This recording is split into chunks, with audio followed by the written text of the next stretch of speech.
Welcome to the Find Your Leadership Confidence podcast with Vicki Nedling.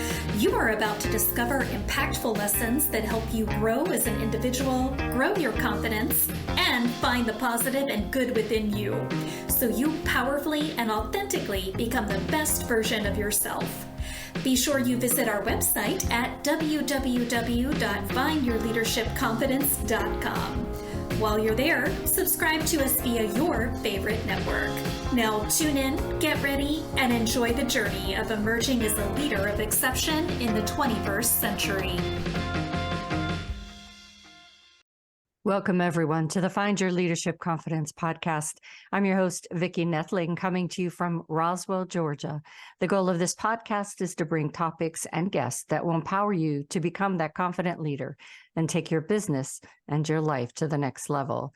Today, I am very pleased to have with me Robert Brill, and let me tell you about Robert. He is the CEO of Brill Media, a media buying agency that focuses on precision advertising for business growth. The company has been honored 10 times across Inc. 5000 and Financial Times 500. Robert Brill is a member of Forbes Business Council and Fast Company Executive Board, where he writes about improving user experience, business growth strategies, data targeting, local advertising, and white label media buying. Additionally, he speaks about advertising, marketing, AI, and entrepreneurship to business owners across the country. Robert is a proud father, husband, dog father, Dodgers fan, and a newly minted Inter Miami fan. Today, I thought our topic would be how to run advertising like a pro. Please join me in welcoming my guest, Robert Brill. Welcome, Robert. Vicki, thank you so much. I really appreciate you having me. My pleasure. So advertising, that word that people think about, but sometimes don't do. Yeah, the foundational component here is to really delineate what advertising is and isn't, right? You get featured in Forbes or some local publication or a national publication. That's not advertising, that's public relations, that's PR. You post on Facebook and Instagram or TikTok or Twitter, that's not advertising. The definition of advertising is really about paying a publication of some sort for the opportunity to deliver your message to customers. And the world of advertising and going into 2024 here is data, targeting, algorithms, and automation. And it seems really easy. It seems far easier than it actually is. Anyone with a computer, an internet connection, and a Facebook account can run Facebook ads.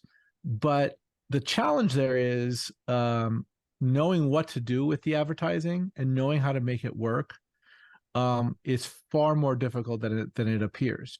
Mm-hmm. So a lot of the work that we do is about helping businesses. They can be small businesses spending $1,500 a month in advertising, or large business spending hundreds of thousands a month in advertising. And we develop the strategies to ensure that the advertising investment really helps grow the business. And, we move away from things like clicks or likes or comments or shares. You can't pay the bills with likes, comments, and shares. So we focus on what you can pay the bills on. It's money in the door, revenue. So that a big part of the success we've had over the last 10 years is setting up strategy for campaigns to ensure that the advertising campaigns are effective. Very good. So before we get much further into this, I always ask that simple question: where do you call home? Where do you live? I think we gave it away. Oh, so you're in Los Angeles. Yeah. How long have you lived in Los Angeles? Born and raised, except for about a year and a half when I lived in New York. Oh, very cool. Very cool. I've spent some time there. So what are the most common channels that your clients run ads on today? Yeah. So not surprisingly, the common channels that we run on are the common channels for the industry. So about 49% of all digital advertising runs through Facebook and Google, or Meta and Google. So Meta and Google are definitely popular platforms. Less talked about, but really important to our business is going to be advertising on news, sports, connected television, digital out of home. The reason it's less talked about, which I think is interesting, is the tools and systems required to buy those advertising spaces are not as well known as Facebook and Google. But consumers are in those places on local news and sports and blogs and recipe sites and et cetera every day. But the systems to buy are not there for most sort of like retail businesses, mom and pop advertisers. So one of the things we do that's different than most agencies is we provide the total holistic capability of digital advertising to our clients. There are a lot of agencies that really just focus on Google ads or TikTok ads or Meta advertising. But because we're media agnostic, our job is to find the best platforms and the best ways to reach customers, not to make everything work on Meta or Google or TikTok. So a question, there are new streaming TV channels coming out now, like Pluto and things like that. Yeah. So what is the reach there? Is it's something that a small business or entrepreneur should even look at? 100%. But for any given business out there listening to this, should you be looking at that in particular? It should be in the consideration set. But what helps you make the most out of your advertising is going back to that strategy. It's the core idea that you have a set of goals that your business has. Maybe you need 500 new customers, or you need to increase the average order value, or you need to expand to a new geographic area, whatever that case might be. And your strategy helps you make the best possible decisions for your advertising. So at the very front, when it's an unemotional conversation, we say, what are you trying to accomplish? What have you done in the past? What has worked? What hasn't worked? What are the economics of your business? We compile all that information together, and we pair it up with, okay, for you to accomplish what you're looking to accomplish, and every business has unique needs, no matter how common the business type may be. Every business is unique in some way. Our job is to pair all that information with what we know to work in advertising. So buying ads on Pluto and Tubi and Hulu and Roku, we certainly do that. We use those channels to create demand, to generate interest. And generating interest is different than generating a sale. Generating an interest says you're starting a consumer journey. People are now going to start to know about you. They're going to become interested in you.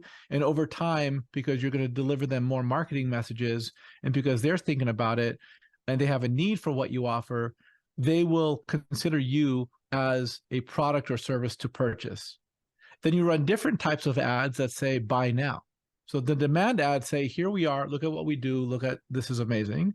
And the purchase now ads say, you know what you need to know about us, you have a need, buy from us right now.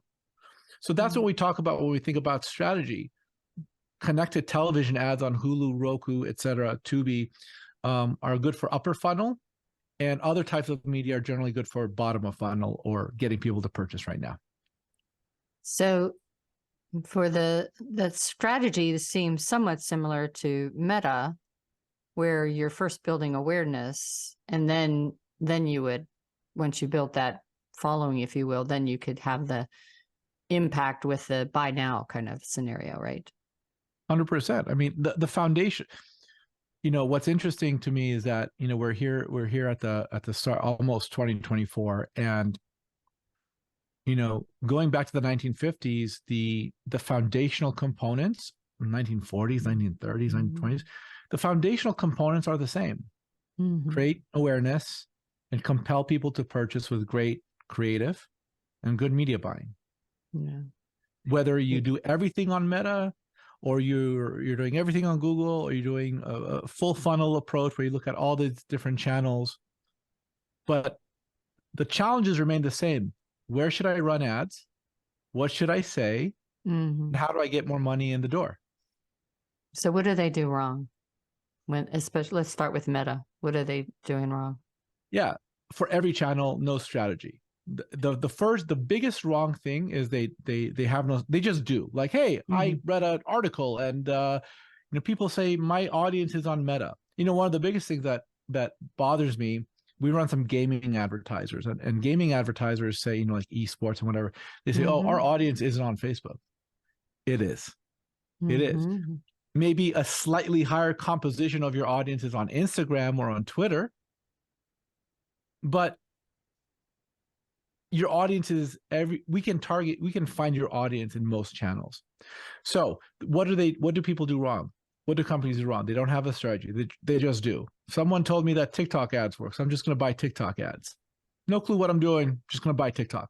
That's the quickest way to spend your money. Yeah. Or, you talk to small business owners and they say, I ran $700 on Google and Google doesn't work for my business. It does work for your business, but you ran the wrong type of ads and the targeting was too broad. So there's no thinking behind it because you don't know the fundamentals. And it's okay if you don't know the fundamentals. You're not supposed to. Just like you're not going to come to me to fix a car or heal your broken knee. You don't want that. Yeah. But what you want is to go to, so number one, not having a strategy. Number two, not realizing or not having enough self-knowledge that you need to go to the experts, or not wanting to spend the money to go to the experts.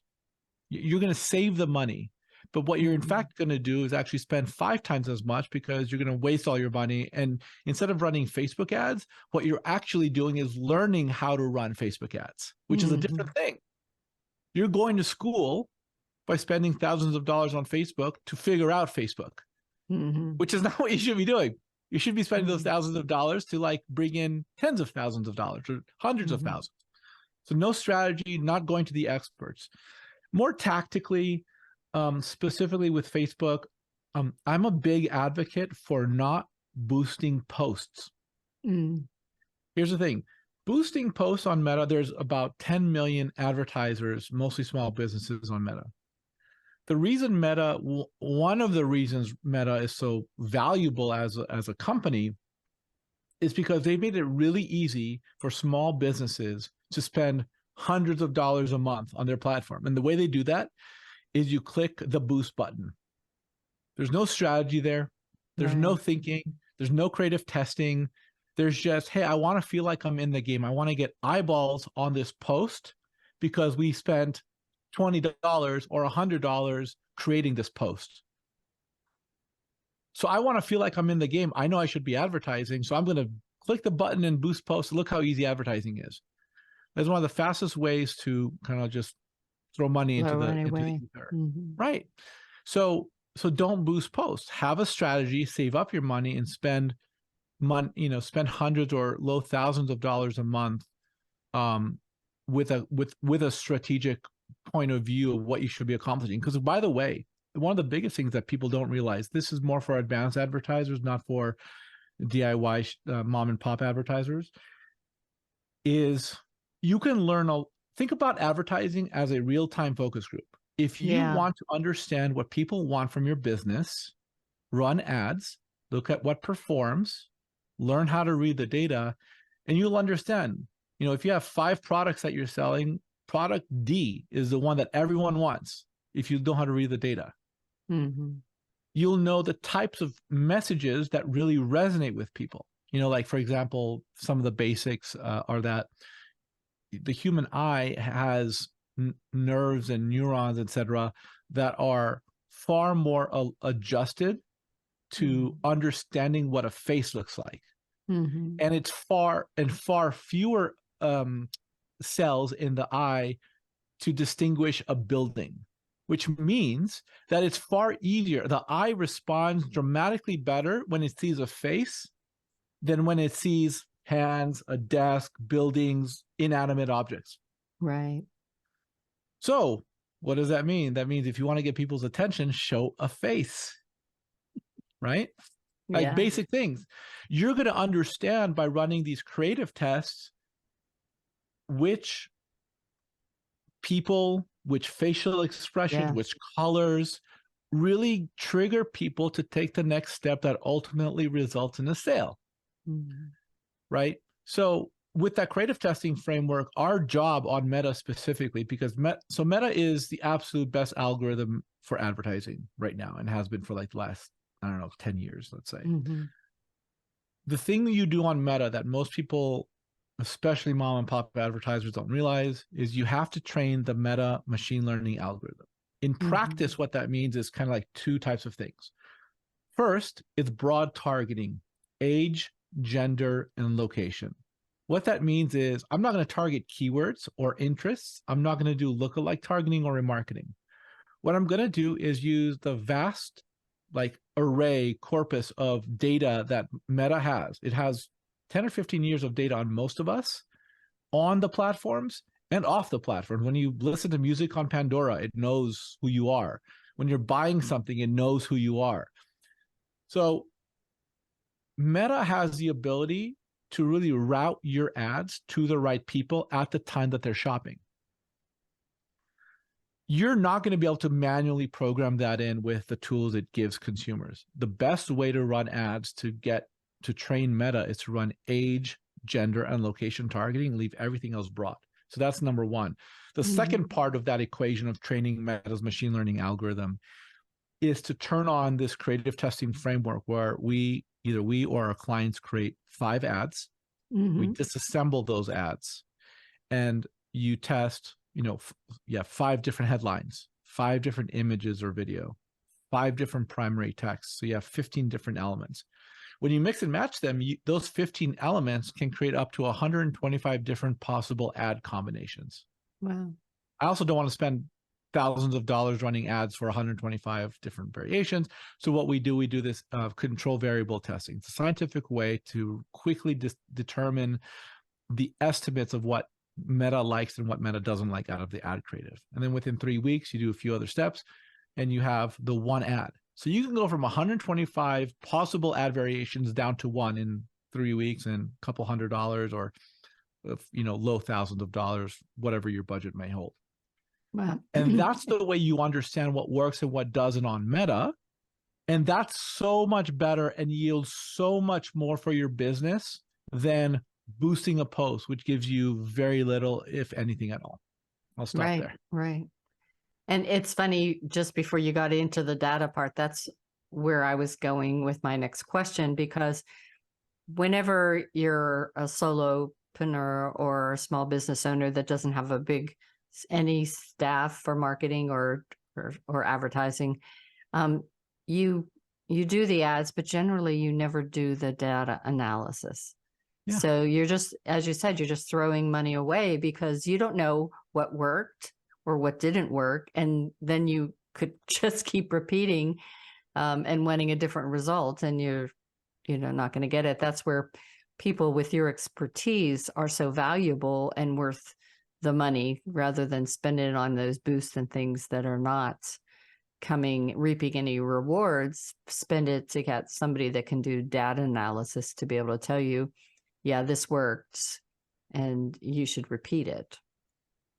Yeah. I mean, you're not, for most business owners, your job is not to be an expert in advertising. It's my job to be an expert in advertising, and our team's job, because that's our chosen profession.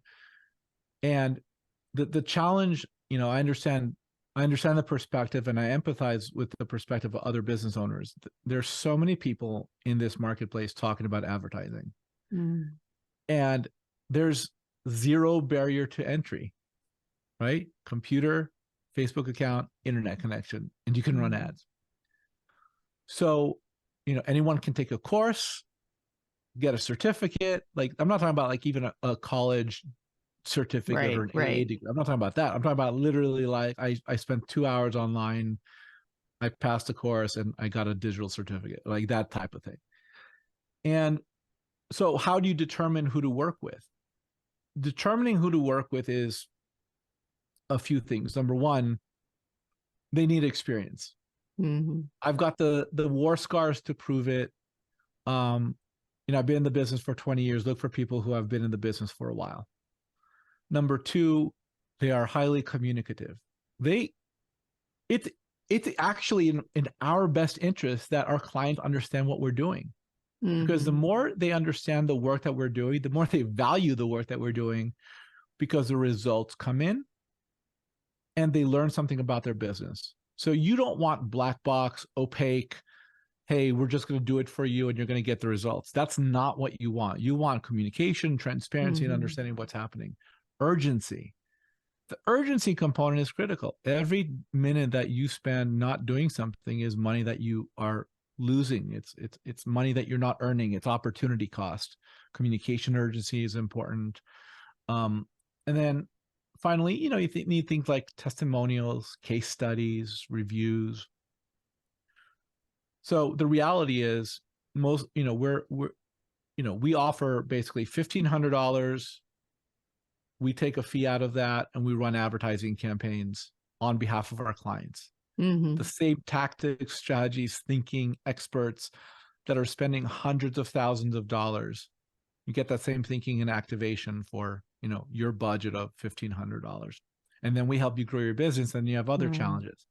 You need more manufacturing, need more customer service, need more account people, need more team structure to handle the business. So Right. that's what we bring to our clients. And you have to, you mentioned about the growth, and every business wants to scale and grow. And the more that you communicate with the client of what's working, what you're hearing too, you can find, okay, well, this is a great space to grow into because we see that our typical client is going in that direction. And if you have the capability, so then you're almost working as partnership with that business to help them grow, as opposed to, here, I'm a contractor, I do this one A, and Right. don't help you at all with the rest of the world, and Yeah. not so great. Time is It- flying by, but yeah. we will do another. um so what would be the 9 key must-haves? I know you talked about some other things and you probably touched on these, but 9 key must-haves before launching a campaign. Just if you could touch on those. And I know you did talk about a few of them already. Yeah. You need strategy. So you need the Mm-hmm. thinking. You need to place the pixels. Mm-hmm. So this is our process. You come to us, you say you have a need. We interview you. We understand what your needs are. We develop a strategy. From the strategy component, you have a media plan, and the media plan is basically a document that delineates our starting point. And the starting point is Mm-hmm. like, we're going to run these channels and these ads, and we're going to understand the testing frame. We're going to test things. We're going to learn about your business. We're going to set baseline components. So Mm-hmm. strategy, media plan, testing and optimization elements, right? Because we're not just running campaigns, we're doing analysis and testing to Mm-hmm. figure out how we incrementally improve. And by the way, that never ends. Yeah. No matter how well your business is doing, no matter how strong your campaigns are, there's always incremental and iterative improvement to be had. Some may be big, some may be small, but there's always that improvement level. Then we set up tracking, and the tracking is really there to ensure that we can all see what happens after people see our ads and click on our Mm-hmm. ads. Are there new sales getting made? On that tracking and attribution component, we're looking at, we have a document called the CMO documentation. And the CMO documentation looks at source of truth advertising, source of truth sales. Mm-hmm. This goes back to this idea that I don't need likes, comments, shares, and engagement and clicks. Like, that doesn't pay the bills. What pays the bills is money in the bank. Mm-hmm. So we want to track for your enterprise, for your entire business, how many sales are coming in every single day. What's the value of those sales? And then we look at the analysis daily, weekly, monthly, annually. And we look for trends over time to understand, look, when we turned on Facebook ads, it did good. But then when we made an optimization, a different type of optimization within Facebook, it really, like, sales really took off. So we want to understand the relationship between the actions we take in platform with the effect that it has on your business. So that's the CMO documentation. Our clients also get a dashboard. The dashboard is incredibly important for a few Mm-hmm. reasons. It's a view of how you're campaign is doing at any given time. You can look at the ad delivery, the platforms like Facebook versus Instagram versus Google versus banner ads. You can see which ad execution, the ad with the man or the ad with the woman or the ad with the product, which one is doing the best. You look at delivery over time. The value there is our clients are never disconnected from their campaigns. This goes back to the transparency component. The more you're connected to the campaigns, it's just better for us because it's better for you. So you have that dashboard. You're always connected to the campaigns. And then finally, you need this ongoing relationship of what works and what didn't, the contextualization of the business, right? Like data for the sake of data is really bad. Everyone talks about big data. Most companies don't actually need big data, but we deploy big data through the platforms we use. What most companies need is little data. Little data means this thing happened and the context for why this happened. Is this good? Is this bad? What does it mean for our business? What can we learn from this thing that just happened?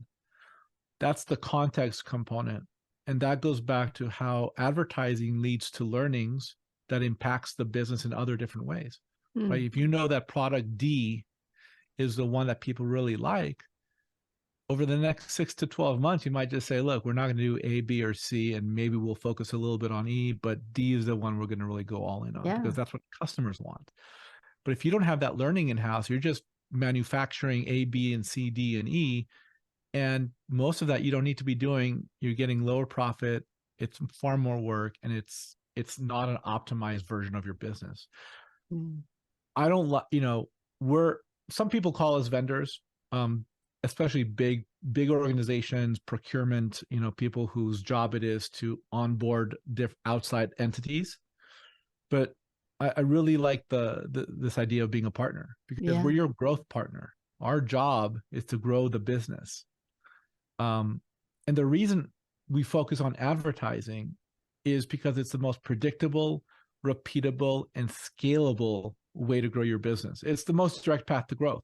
On social media, you can post all day, every day for the next year, and you don't know what's going to happen. Like 200 people will see all your posts every day. Or you might go viral. You just never know, but it's hard to build a business on you never know. Right. It's far better to build a business on, I can run $1,000 this month and get a certain number of sales, $10,000 in a few months, and $100,000 in a few months after that. And I know, relatively speaking, what I will get from that. You can plan your business better. So predictable, repeatable, and scalable business growth is what we focus on. Great KPIs. Yeah. All right. This has been wonderful. I hope you all have enjoyed. If you haven't taken notes, you should have, and definitely will need to go back and rewatch this. But I will be now sharing my screen. So if you want to go grab a pen and paper, if you're just listening, I will give the contact information for Robert and his various social media places as well. So here I go. If you're watching, you can get a screenshot of this slide. This slide will also be on my YouTube channel. You can subscribe there, or you can go to findyourleadershipconfidence.com. Okay, so that website is https://brillmedia.co. That's BRILLMEDIA.co. On LinkedIn, you can find him with his name, Robert Brill. Twitter, Brill_media. Instagram is Brill_media. YouTube at Brill Media with SEO, with initial B and initial M for that. So at Brill Media CO. TikTok is at Brill_media. I'll let Robert talk to you about his call to action, what you can find on the website and those various social media sites. Robert. Yeah. So most directly, if you want to schedule with me to have a conversation specific about your business, go to brillmedia.co, click the contact us link, share your information, and you'll be prompted to schedule a calendar time with us, and we can talk about your business and talk about ways to grow your business. On social media, the thing I'm most excited about as a content creator is TikTok. So you'll see on TikTok, we talk about different challenges that businesses have with advertising. We talk about really specific ways to, 7 ways to improve your Google advertising so it actually works. We touch on creative testing. We touch on the larger ecosystem where you can buy connected television ads on Hulu, Roku, Tubi, and Pluto. And then the rest of the content here is a syndication of that TikTok content. And on LinkedIn, I talk about tools, tactics, tips that are like relevant to me as a business owner, ads that I like, campaigns that I think are interesting. So yeah, I mean, our mission is to help business owners realize the dream of that predictable, repeatable, and scalable business growth, because it creates freedom. What I want for people is freedom. Having a good business, you get to work in the business you love to do. This business is my dream come true professionally. Like, this is what I want to be doing. I wouldn't want to work at a massive agency. I don't want to be a crypto expert. I don't want to have a hotel. I want to be doing advertising. It's my version of freedom. And I want other businesses to be able to experience that freedom that comes with loving the business you're in, having the money to make it work, and then having the money to do what you want with it. Make your family better, make your community better, give to charities, grow people, grow things. So that's why I'm doing this. Sounds awesome. Well, Robert, such a great amount of information that will really help people. And I can attest, I visited TikTok as well as LinkedIn and your YouTube, and all great tips. I kind of got stuck there for a little bit. So, well, thank you. Yeah. So definitely worth everyone checking out. Please do go to his website, and thank you again for being such a wonderful guest. As always, I remind everyone that life is a journey, and it's up to you to enjoy the ride. This is Vicki Nettling signing off. Thank you for tuning into the Find Your Leadership Confidence podcast with Vicki Nettling, where we share impactful lessons that help you grow as an individual, grow your confidence, and find the positive and good within you so you powerfully and authentically become the best version of yourself. Remember to visit our website at www.findyourleadershipconfidence.com and enjoy even more great episodes like this one. Again, while you're here, subscribe to us via your favorite network. We look forward to seeing you next time on the Find Your Leadership Confidence podcast.